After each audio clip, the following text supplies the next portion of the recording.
धन्ना भक्त ने अपनी निश्चल भक्ति से पत्थर में से भगवान को पाया था। वह भगवान श्री कृष्ण के भक्त थे। धन्ना जी का जन्म एक गरीब किसान परिवार में हुआ था। जब वह 5 साल के थे तो एक पंडित जी तीर्थ यात्रा से लौटकर उनके घर पर कुछ दिनों के लिए ठहरे। पंडित जी के पास एक शालिग्राम था। वह हर रोज स्नान के पश्चात शालिग्राम को स्नान करवाते, उनकी पूजा करते और उनको भोग लगाकर ही स्वयं भोजन करते। पंडित जी को शालिग्राम की सेवा पूजा करते देख धन्ना उनको कहते कि अब आप हमारे घर से जाएं तो यह शालिग्राम जी मुझे दे जाना, मैं भी आपके जैसे उनकी पूजा करूँगा। पंडित जी को लगा कि शायद बच्चा उन्हें खिलौना समझ रहा है। पंडित जी ने बहुत समझाया कि तुम अभी छोटे हो, अभी तुम इनकी सेवा नहीं कर पाओगे। माता पिता ने भी समझाया, लेकिन नन्हे बालक की जिद को देखकर पंडित जी को एक उपाय सूझा। पंडित जी जब सुबह स्नान करने गए तो शालिग्राम जी से मिलता जुलता एक पत्थर आप साथ लेकर आए। उन्होंने धन्ना के सामने उस पत्थर को स्नान करवाया, उसको आसन पर विराजमान करवाया और अपने वाले शालिग्राम जी को जानबूझकर नीचे विराजमान किया।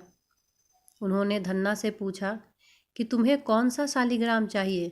धन्ना ने पंडित के शालिग्राम की ओर इशारा किया कि मुझे तो नीचे वाला शालिग्राम चाहिए।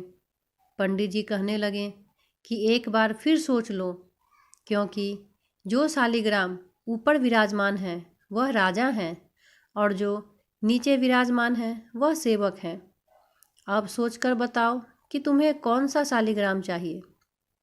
धन्ना पंडित जी की बातों में आ गया और पंडित जी उसे पत्थर को शालिग्राम बताकर दे दिए।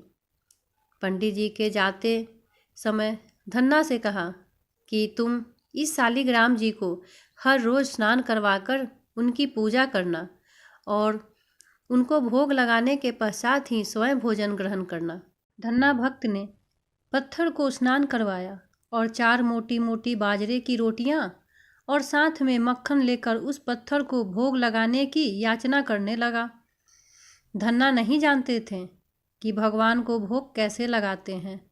वह सोच रहे थे कि वह प्रत्यक्ष प्रकट होकर भोग लगाएंगे।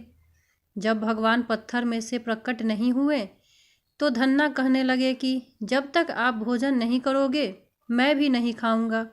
उन्होंने शाम होने पर सारा खाना गाय को डाल दिया।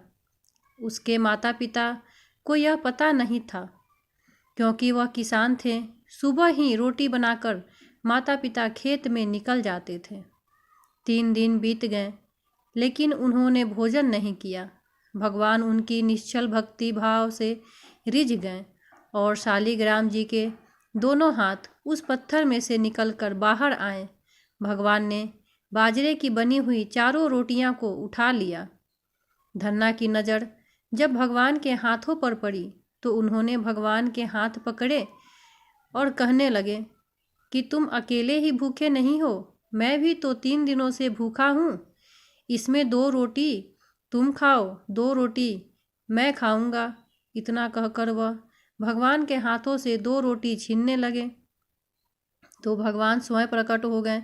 भगवान ने बड़े चाव से बाजरे की रोटी और मक्खन खाया। इस तरह धन्ना भक्त की निश्चल भक्ति से भगवान स्वयं प्रकट हो गए। इसलिए तो कहते हैं कि भगवान तो भाव के भूखे हैं। अगर आप भाव से उन्हें सूखी रोटियां भी भोग लगाते हैं तो वो बहुत प्रेम से उसे ग्रहण करते हैं। दोस्तों, ये कहानी आपको कैसी लगी मुझे नीचे कमेंट में ज़रूर बताएं। अगर अच्छी लगी हो तो अपने परिवार, अपने फ्रेंड्स में इसको शेयर करें।